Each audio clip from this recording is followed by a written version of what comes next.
یا نبی سلام علیکہ، یا رسول سلام علیکہ، یا حبیب سلام علیکہ، صلوات اللہ علیکہ، یا نبی سلام علیکہ۔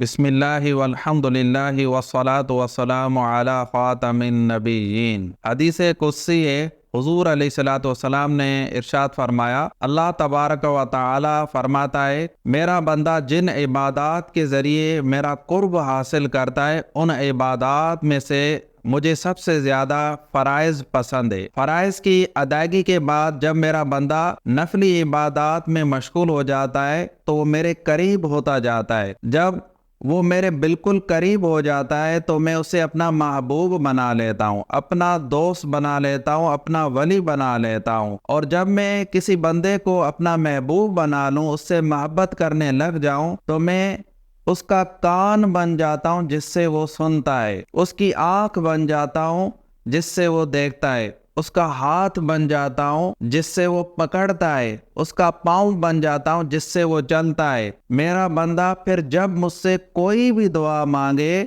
تو میں اس کی وہ دعا قبول کرتا ہوں۔ اگر وہ کسی دشمن سے، شیطان سے پناہ مانگے تو میں اسے پناہ عطا فرماتا ہوں۔ یہ بخاری شریف کی بڑی مشہور حدیث مبارکہ ہے، اس کو سمجھنے کی ضرورت ہے۔ اس حدیث پاک سے ہمیں کیا معلوم ہوا؟ ایک تو یہ معلوم ہوا کہ اللہ تبارک و تعالی کو سب سے پسندیدہ عبادت یہ ہے کہ بندہ فرض کی پابندی کرے۔ فرض کیا ہے؟ نماز، روزہ، حج، زکوٰۃ، یہ فرائض ہے وغیرہ وغیرہ۔ اور فرض ادا کرنے کے بعد بندہ نوافل کی بھی پابندی کرے۔ اس حدیث قدسی میں نوافل کی بھی فضیلت معلوم ہوئی، پہلے فرض ہے پھر نوافل۔ نوافل میں مشغول ہو جائے تو فائدہ کیا ہوگا کہ اللہ کا قرب، محبت حاصل ہوگی۔ اس حدیث پاک سے ہمیں قرب الہی حاصل کرنے کا طریقہ معلوم ہوا، ایک عمل، ایک وظیفہ معلوم ہوا۔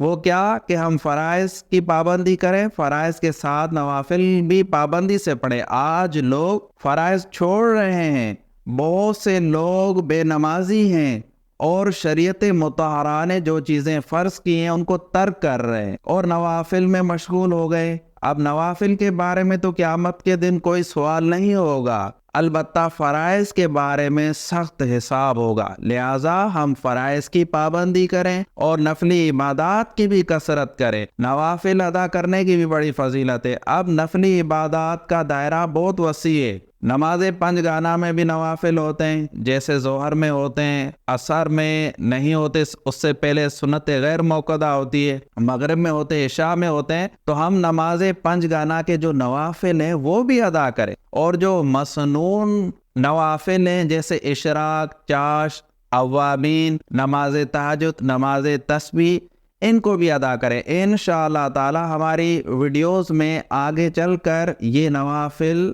قدر تفصیل سے بیان کیے جائیں گے۔ کہنے کا مقصد یہ ہے کہ ہم نوافل کو، کسی بھی نیکی کو، نفلی عبادت کو حقیر نہ سمجھیں۔ ہم فرائض کی بھی پابندی کرتے رہیں، کوشش کریں، اور نوافل کی بھی پابندی کرتے رہیں۔ اب دیکھیں، روایات میں آتا ہے، صحیح حدیثوں میں موجود ہے کہ قیامت کے دن کچھ لوگوں کے نامہ اعمال میں فرائض کی کمی ہوگی، جس کی وجہ سے ان کا جنت میں داخلہ مشکل ہو جائے گا۔ تو اللہ تبارک و تعالی مہربان ہے، رحیم ہے، غفور ہے، وہ فرشتوں سے فرمائے گا، اے میرے فرشتوں، میرے بندے کے نامہ اعمال میں دیکھو کوئی نفل ہے، کوئی نفلی عبادت ہے، اس نفلی عبادت کو فرائض کے برابر کر دو، میں قبول کر لوں گا اور اس کو جنت میں بھیج دو۔ اندازہ لگا لیں، آج جو لوگ کہہ دیتے یہ تو نفل ہے، یہ کرنا ضروری تو نہیں ہے۔ دیکھیں، ضروری ہمیں مرنے کے بعد پتہ چلے گا کہ کتنا ضروری ہے۔ دیکھیں، ضروری سے مراد یہ بات تو ٹھیک ہے کہ نوافل جو ادا کرے گا تو ثواب ملے گا، نہیں ادا کرے گا تو کوئی عذاب نہیں، کوئی گناہ نہیں، لیکن دیکھیں ثواب سے محرومی ہے۔ سمجھانے کا مقصد یہ ہے کہ اے مسلمان، تو پیدا ہی نیکیوں کے لیے کیا گیا ہے کہ تو نیک اعمال کر، پھر ہم کیوں کہہ دیتے ہیں کہ یہ تو سنت ہے، یہ فرض تھوڑا ہی ہے، ہم اگر عمل نہیں کریں تو اس سے کیا ہو جاتا ہے؟ دیکھیں، ہوتا یہ ہے کہ بس ہمیں ثواب نہیں ملتا، اور قیامت کے دن تو ایک ایک نیکی کی ضرورت پڑ سکتی اور پڑے گی۔ بہت سے لوگ ایک ایک نیکی کے لیے ترسیں گے، لہٰذا ہم قرب الہی حاصل کرنے کی کوشش کریں، فرائض کے ساتھ نوافل کی بھی پابندی کریں۔ نفلی عبادات کون کون سی ہیں؟ جیسے 2 رکعت نوافل ادا کرنا، درود شریف پڑھنا، تلاوت قرآن پاک کرنا، صدقہ و خیرات کرنا، اسی طریقے سے مختلف تسبیحات پڑھنا، کسی مسلمان کی مدد کرنا، یہ تمام نفلی عبادتیں ہیں۔ ہم ان نفلی عبادات پر بھی توجہ دیں، ان پر بھی عمل کریں۔ اللہ پاک ہمیں عمل کرنے کی توفیق عطا فرمائے۔ ہمارے چینل کو سبسکرائب کیجئے، ویڈیو کو شیئر کیجئے۔ جزاک اللہ خیرا۔